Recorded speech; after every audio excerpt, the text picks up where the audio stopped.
तुम्हारे आसपास कैमरे लगा दिए गए घर के बाहर की खंभों पे? मैंने तो आज तक किसी बड़े बड़े अपराधी के मोहल्ले में ऐसे कैमरे नहीं देखे। उस घटना के समय घर में जो पारिवारिक माहौल होगा, वो शादी की रस्मों का होगा, रिश्तेदार आए होंगे, क्या हुआ था उस रात? उस 4 दिनों में जब तुम पुलिस हिरासत में थी, एनकाउंटर हो चुका था। वो जो 4 दिन थे वो थाने के अंदर बैठी हुई थी तुम? जी, थाने के अंदर। व्यवहार कैसा था उन 4 दिनों में? अभी भी दिमाग में ये है कि पुलिस तंत्र बहुत मजबूत है, हम शिकायत करेंगे, हम परेशान ना हो जाए? तो अंदर से शर्म महसूस होती है। मैं जेल में रह के आई हूँ, कुछ ना करने के बाद।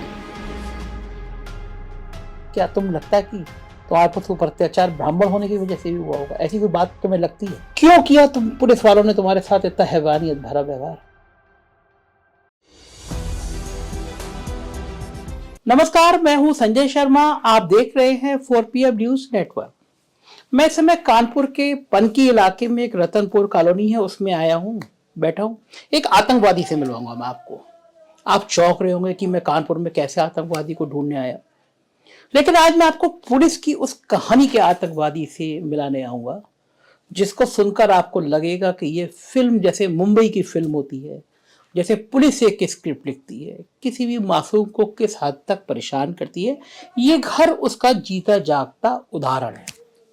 आपको याद होगा विकास दुबे का कांड। सबसे पहले मैंने वो स्टोरी ब्रेक की थी और मैंने बताया था कि सिर्फ 18 मिनट के अंदर असंभव सा काम पुलिस ने कर दिखाया। किस तरह 2 थानों की दूरी जो 1 घंटे में पूरी की जा सकती होगी, कुछ मिनटों में पूरी कर दी। और आज तक जैसे चैनल ने के वो शम्स ताहिर खान ने ये कहा था ऑन रिकॉर्ड, मेरा नाम लेके, कि अगर 4PM के संजय शर्मा नहीं होते तो ये सच, बिकरू का सच सामने नहीं आता। ये एक अलग विषय है। आज जिस घर में मैं क्यों बैठा हूं, पहले मैं उसका संक्षिप्त बात आपको बता दूं। 16 साल की एक मासूम बच्ची होती है। जो मध्यम वर्गीय परिवार होते हैं, गरीब परिवार होते हैं, बच्ची के 14-15 साल के बाद शादी की चिंता शुरू कर देती है। ये अभी भी ग्रामीण परिवेश में होता है, माँ बाप को चिंता होती है। 4 भाई बहन होती हैं, उसमें सबसे छोटी लड़की होती है, खुशी होती है, उसका नाम खुशी है। घर पे सब लोग उसको कान्हा बुलाते हैं क्योंकि वो जन्माष्टमी के दिन पैदा होती है।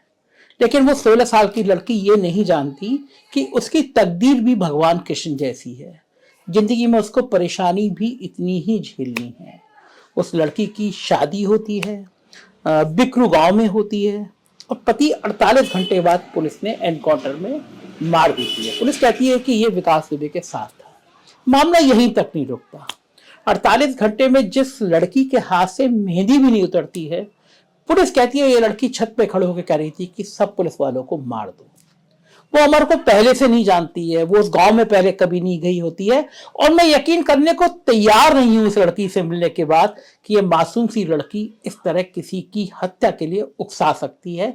लेकिन पुलिस जो ना करा दे वो कम है। सुप्रीम कोर्ट से जमानत के बाद वो लड़की बाहर आई है। अभी भी इतनी बड़ी परेशानियां हैं कि बहुत दूर थाना है, वहां पे हर हफ्ते उसको हाजिरी लगाने के लिए जाता है। मैं इस लड़की का दर्द समझने के लिए और हकीकत समझने के लिए आज जगह हूं। मेरे साथ है खुशी। तुम्हारा नाम तो बहुत अच्छा है ना? दर्द बहुत सारे हैं। खुशी, वो मैं फिर उस दर्द को ताजा तो नहीं करना चाहता, लेकिन जनता तक, लोगों तक पहुंचाना जरूरी है। तुम पहले से अमर को नहीं जानती थी ना? नहीं। अरेंज मैरिज थी, शादी होके गई और 48 घंटे बाद ये घटना हो गई। जी। उस घटना के समय घर में जो पारिवारिक माहौल होगा, वो शादी की रस्मों का होगा, रिश्तेदार आए होंगे, क्या हुआ था उस रात को? सर, जैसे ऑब्वियसली सब कहते हैं कि रस्में होती हैं, तो वैसी ही रस्में चल रही थी। और हालांकि मेरी तबीयत थोड़ी डिस्टर्ब थी, फीवर आ रहा था, 2 दिन बिजी रहे हैं, तो मैं सो रही थी और अचानक से ये आवाजें आ रही थी। तो मुझे भी नहीं पता था कि ये हो क्या रहा है दरअसल, जो कि आज भी मुझे नहीं पता है कि ये हुआ क्या है। तो मैंने भी सोचा शायद पटाखे हो रहे हों, आतिशबाजियां, शादी का टाइम चल रहा था। तो सुबह जब सब शांत हुआ, जब सुबह पुलिस वाले घर पे पहुंचे, उनसे पता चला कि इतना मैटर हुआ है। हालांकि बहुत कष्टदायी है, वो सबके लिए कष्टदायी है। मुझे भी बहुत कष्ट हुआ सुन के, सोच के। वो भी किसी का परिवार था, किसी का बाप था, किसी का बेटा था। तो मैंने उनसे पूछा भी कि सर क्या मैं अपने मायके जा सकती हूँ, तो उन्होंने कहा नहीं तुम मायके मत जाओ, तुम यहीं रहो, जो भी आता है ऐसे नॉर्मली जो तुम्हें पता है तुम वो बोल सकती हो। तो मैंने भी थोड़ा अपने आप को रिलैक्स दिया कि कोई बात नहीं, यहीं रहो तुम। जैसा कह रहे हैं उनका भी कुछ एक शायद ओपिनियन था मेरे लिए। और दूसरे दिन फिर आए मुझे लेने के लिए कि चलो मुझे तुमसे कुछ बयान लेने हैं, और बयान देने के बाद तुम्हें हम खुद तुम्हारे घर छोड़ देंगे जाके, परेशान मत हो। 4 दिन मुझे साथ में रखा और थाने पे रखा। जी थाने में रखा मुझे 4 दिन। इसके बाद मुझे 8 तारीख की सुबह हालांकि इनका एनकाउंटर हो गया था मिस्टर अमर दुबे का, और शाम को मुझे जेल भेज दिया गया था। जिस समय एनकाउंटर हुआ तुम्हें बता दिया गया था एनकाउंटर हो गया है? नहीं सर, मुझे नहीं कुछ पता नहीं पता था, था। मुझे दूसरे दिन पता चला था जब मैं जेल के अंदर थी। उस 4 दिनों में जब तुम पुलिस हिरासत में थी एनकाउंटर हो चुका था, जी हाँ। और तुम जब जेल चली गई तब तुम्हें पता चला कि तुम्हारे पति का एनकाउंटर हो गया है। वो जो 4 दिन थे वो थाने के अंदर बैठी हुई थी तुम? जी, थाने के अंदर थी। व्यवहार कैसा था उन 4 दिनों में? सर ज्यादा कुछ तो नहीं कहना चाहती हूँ, बस इतना कहूंगी वो किसी भी लड़की या किसी भी लड़के, किसी भी व्यक्ति के साथ ऐसा नहीं होना चाहिए जो मेरे साथ हो। कहना क्यों नहीं चाहती हो? अब किसका डर है? सर डर नहीं, मुझे तकलीफ होती है सुन के, सोच के कि इतनी चीजें मेरे साथ हुई हैं। कुछ 4 दिनों में अमानवीय व्यवहार हुआ?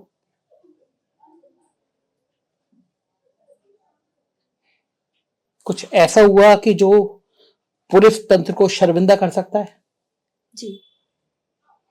तो तुम अगर कहोगी नहीं तो वो जो इस तरह के हैवानियत भरे पुलिस वाले हैं वो पहचाने कैसे जाएंगे, वो दंडित कैसे किए जाएंगे?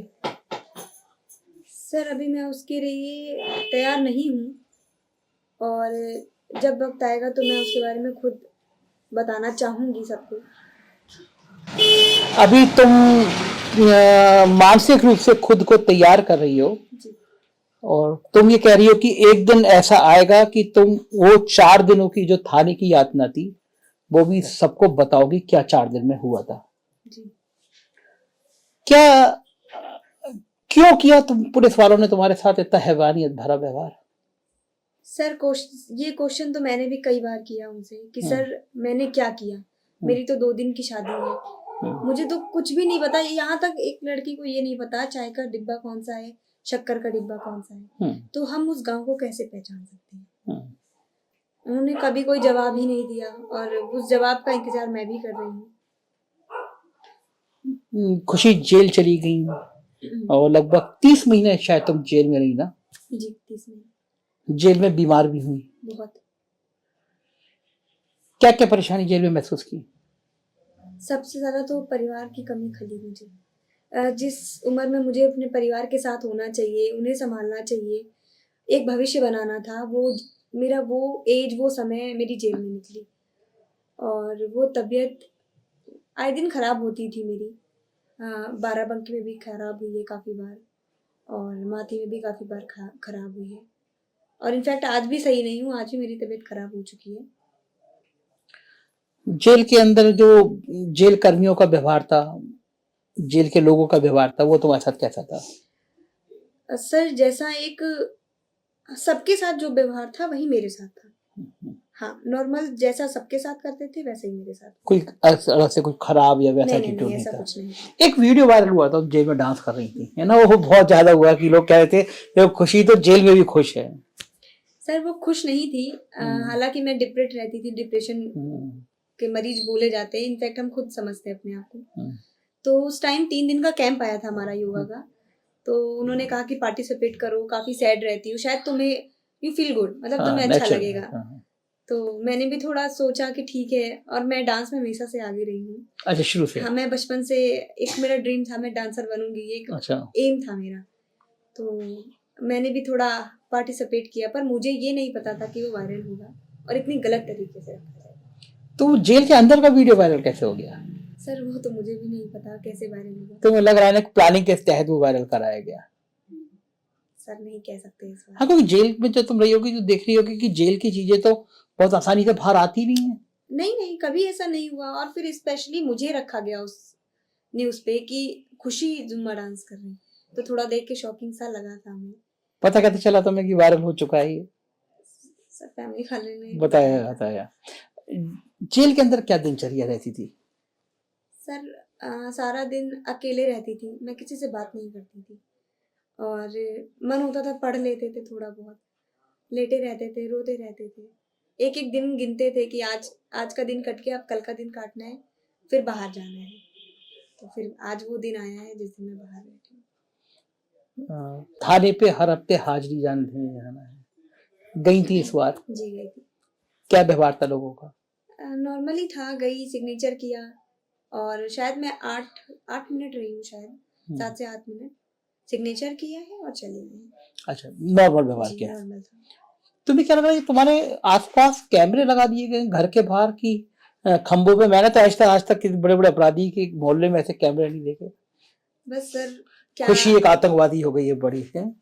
सर वो अब आप भी देख रहे हैं हमें, आप भी जान रहे हैं मैं किस नेचर की हूँ। हमें तो लग रहा है कि वो एक मासूम सी लड़की, छोटी लड़की, 18 साल की, 19 साल की हो तुम अभी ना, 19 में शुरू हुई है तुम्हारी, अब 19 से शुरू हुई है, तो इतनी छोटी लड़की और बातचीत करने में भी थी, मैं सपने पालने वाली लड़की, क्यों लगाए गए होंगे ये कैमरे? सब कहना तो ये है कि सेफ्टी है मेरी, और जैसा मेरे शिवाकांत दीक्षित मेरे लॉयर कहते हैं कि अगर सेफ्टी ही करनी है तो एक गनर दे दो, ठीक बात है, और एक गार्ड दे दो। ठीक है, मेरी सेफ्टी यहाँ तो हो रही, मुझे तारीख जाना है, मुझे हर हफ्ते हाजिरी देने जाना है, तो एक रास्ते के लिए भी तो मेरे लिए एक सेफ्टी होनी चाहिए। अब रास्ते भर तो कैमरे नहीं लगाए जा सकते, तो ये मेरे लिए सही नहीं है। मेरी भी कुछ प्राइवेसी होती है, फैमिली है मेरी, ये चीजें अच्छी नहीं है मेरे लिए। तुमने इसकी शिकायत करी कहीं? नहीं सर। अभी तुम लोग, मुझे लगता है शायद अभी डरे हो ना पुलिस से, जो तुम्हारे संग 4 दिन हुआ वो तुम नहीं बताना चाहती, कैमरों की शिकायत नहीं करना चाहती। अभी भी दिमाग में ये है कि पुलिस तंत्र बहुत मजबूत है, हम शिकायत करेंगे, हम परेशान ना हो जाते। अब मैं सर ऐसा कुछ नहीं सोचती हूँ, या सपने में भी नहीं सोचना चाहती कि मेरी वजह से या मुझे, मेरे परिवार को कोई दिक्कत हो। मैं वो 2.5 साल बहुत मुश्किल से काटे हैं, बहुत कुछ सह लिया है मैंने वो 2.5 साल में। शायद कोई एक लड़की पूरे जीवन नहीं सह सकती, वो सह लिया मैंने 2.5 साल। खुशी, कभी कभी ऐसी जो घटना होती है वो पूरा जीवन बदलती है। आदमी विद्रोही हो जाता है, आदमी शांत हो जाता है, आदमी समाज के लिए हो जाता है। तुम्हें ये 30 महीने अगर पूछा जाए, पूरा अध्याय बात की जाए, तो ये 30 महीने कैसे तुम इस 30 महीने को लेती हो? अब भविष्य में तुम सोचती हो जो 30 महीने तुम्हारे बीते, या उस दौर में जब तुम अकेली थी, जेल में थी, तो तुमने क्या सोचा था छूटोगी तो फिर तुम क्या करोगी? सर पहले तो मतलब एक पढ़ाई में, बायो में बहुत अच्छी रही हूँ मैं तो। बायो में? जी, अच्छा। मम्मी ने सोचा था कि एक डॉक्टर बनाएंगे, उनका भी सपना था, मेरा भी सपना था, पर अब जैसा कि नहीं कर सकते, डॉक्टरी लाइन नहीं जा सकते। क्यों? सर अब वो चीज मुझे नहीं लगता मैं वापस लेके आ सकती हूँ। क्यों नहीं लगता? मैं ये जानना चाहता हूँ। वो खुशी जिसका डॉक्टर बनने का सपना था, वो अब वो खुशी उस सपने को क्यों छोड़ रही है? तुम्हें क्यों लगता है तुम क्यों नहीं कर सकती, डॉक्टर क्यों नहीं बन सकती तुम? सर एक अंदर से गिल्टी महसूस होता है, एक शर्म महसूस होती है। मैं जेल में रह के आई हूँ कुछ ना करने के बाद।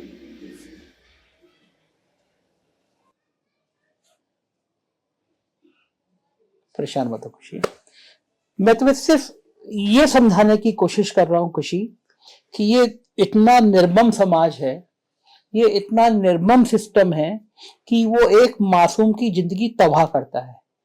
लेकिन तुम्हारा नाम ही अब कान्हा है, तुम जब पैदा भी कृष्ण जन्माष्टमी के दिन हुई हो, तो कभी कभी भगवान कृष्ण के जीवन को देखो ना, जो पैदा होते माँ बाप से अलग हो गया, जीवन भर वो एक तपस्या में रहा, मृत्यु भी उनकी ऐसी हुई।